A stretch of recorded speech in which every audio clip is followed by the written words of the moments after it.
Bonjour à tous, moi c'est Rémi, médiateur numérique. J'ai fondé Cybertranquille qui est à la fois une plateforme en ligne avec des articles et des actus sur les bonnes pratiques numériques, comment naviguer sereinement sur Internet, éviter les arnaques. Et je propose aussi des services personnalisés. Donc pour les professionnels, ça va être des audits, des formations, des accompagnements. Et pour les particuliers, des conseils sur l'utilisation de vos outils au quotidien par exemple. J'irai plus dans le détail lors d'une vidéo dédiée. Aujourd'hui, j'ai vraiment envie de vous parler d'un sujet que j'ai publié il y a quelques jours sur mon site internet.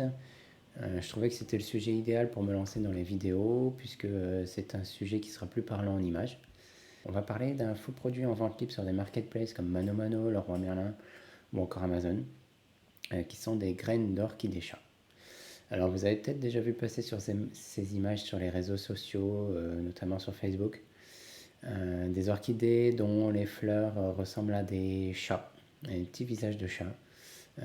Sauf que ces plantes n'existent pas. Donc allons-y, je vais vous montrer comment est-ce que j'ai identifié l'arnaque, comment est-ce que je fais plus généralement pour identifier des arnaques. On va y aller étape par étape avec des vérifications très simples que vous pourrez également appliquer pour vous-même ne pas tomber dans le panneau.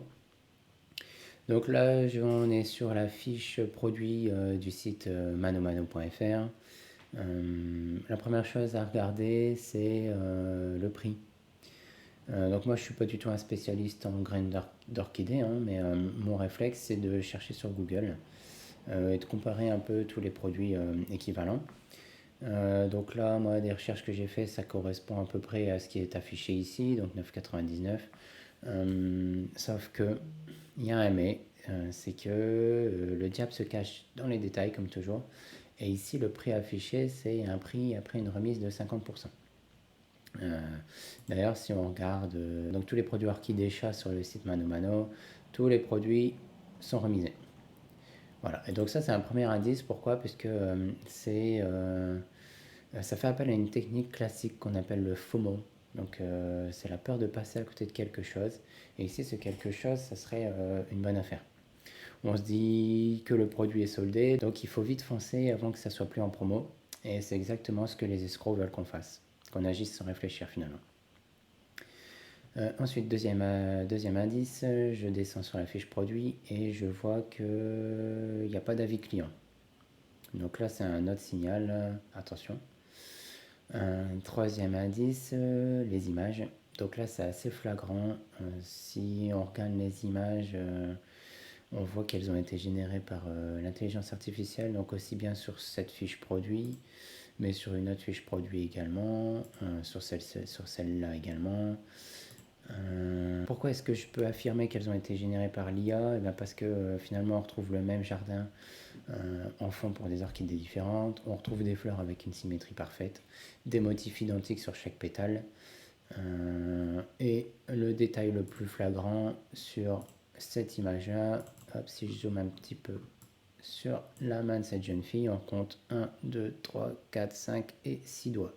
Alors ça, c'est un des défauts classiques des images générées par l'IA. L'IA a du mal à générer des mains, donc souvent elle ajoute ou elle enlève un doigt. Voilà, et finalement, quatrième indice, le vendeur. Donc si on consulte la fiche du vendeur concerné, donc ici, celle-ci, on n'a aucune info sur le vendeur. Locaux juste situés en France, mais on n'a pas une adresse postale. Parole de marchand, ici c'est un mot personnalisé du vendeur, on n'en a pas. Si je déroule ici les différents menus, j'ai rien du tout. Alors que si je me rends sur le profil d'un vendeur plus sérieux, ici j'ai une adresse plus détaillée, ici j'ai un petit mot personnalisé de la part du vendeur, et finalement ici j'ai des CGV. Voilà, donc pour moi, on pourrait s'arrêter ici, hein, c'est déjà assez suffisant pour conclure que le produit est une arnaque.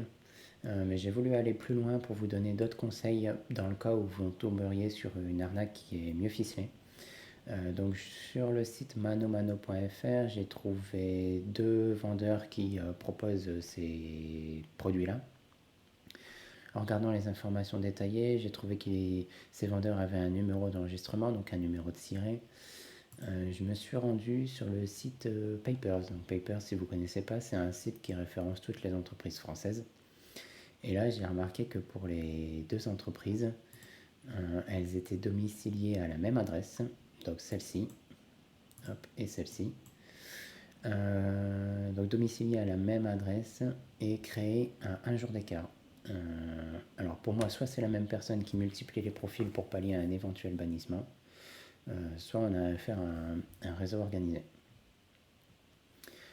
Ensuite, ce que vous pouvez faire, c'est chercher le produit dans Google. Donc là, j'ai tapé Orchidée Chat dans Google et le premier site sur lequel je tombe, c'est un article qui qualifie le produit d'attrape-nigo. Donc avis négatif finalement sur le produit. Si je descends un peu sur ma recherche Google, je vois que le produit est également en vente sur Amazon et sur Etsy. Donc là, c'est très intéressant. Ce qu'on va pouvoir faire, c'est aller sur les fiches produits des deux marketplaces Amazon et Etsy et rapidement faire le même exercice qu'on a fait sur Mano Mano. Donc là, si je vais sur la fiche produit d'Amazon, la fiche produit mentionne des températures de semis ici en degrés Fahrenheit, une profondeur de semis en pouces. Donc on a une fiche qui est clairement traduite automatiquement depuis une boutique étrangère, sans relecture de la part du vendeur. Et si on s'attarde sur les commentaires clients, donc on a une note globale de 3 sur 5 et on a des avis qui sont catastrophiques qui mentionnent cela me donne du chien à dents ou de l'herbe, donc pas des orchidées, et c'est un fake. Même exercice sur Etsy, je vais pas m'attarder, mais on a sur 3 avis, on a une note globale de 2,3 sur 5 et le même type d'avis négatif.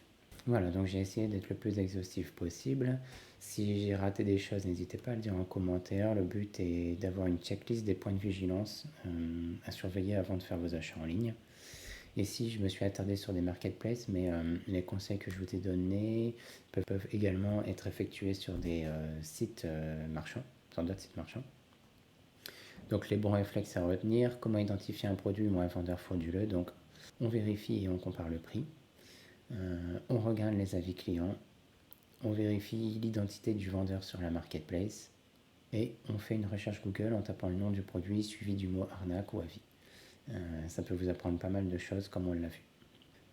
Ensuite, je voulais continuer cette vidéo en vous donnant quelques conseils pour vos paiements en ligne. Donc, payez systématiquement via le système de paiement de la plateforme, puisqu'il vous offre une protection en cas de litige. Ne réalisez jamais de virement bancaire, par exemple. De préférence, utilisez également une carte bancaire avec une assurance achat en ligne ou un service comme PayPal qui offre des garanties supplémentaires. Et j'aimerais conclure cette vidéo sur un sujet plus large qui est l'utilisation de l'intelligence artificielle pour créer des contenus trompeurs à grande échelle. Auparavant, pour créer une fausse photo convaincante, ça demandait des compétences en retouche d'image et pas mal de temps. Alors qu'aujourd'hui, n'importe qui peut générer des dizaines de visuels réalistes en quelques minutes. Et ce pour le plus grand bonheur des escrocs malheureusement. Mais le problème va bien au-delà des arnaques commerciales puisque ces mêmes technologies servent aussi à créer des fausses informations qu'on peut appeler deepfake par exemple ou à manipuler l'opinion publique. Donc je vous encourage vraiment à développer un réflexe de vérification de l'information face à une image étonnante, une offre extraordinaire ou une information surprenante.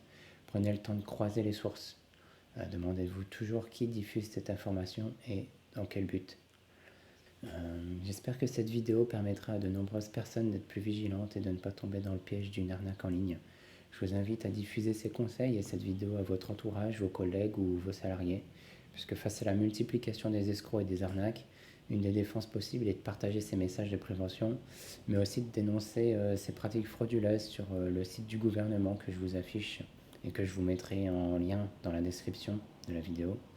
Je vais essayer de continuer à publier des vidéos dans plusieurs formats, courts et longs, sur plusieurs plateformes, en plus des articles et des actualités que je publie déjà sur mon site internet, dans un but de toucher le plus grand nombre de personnes. Alors je vous dis à bientôt.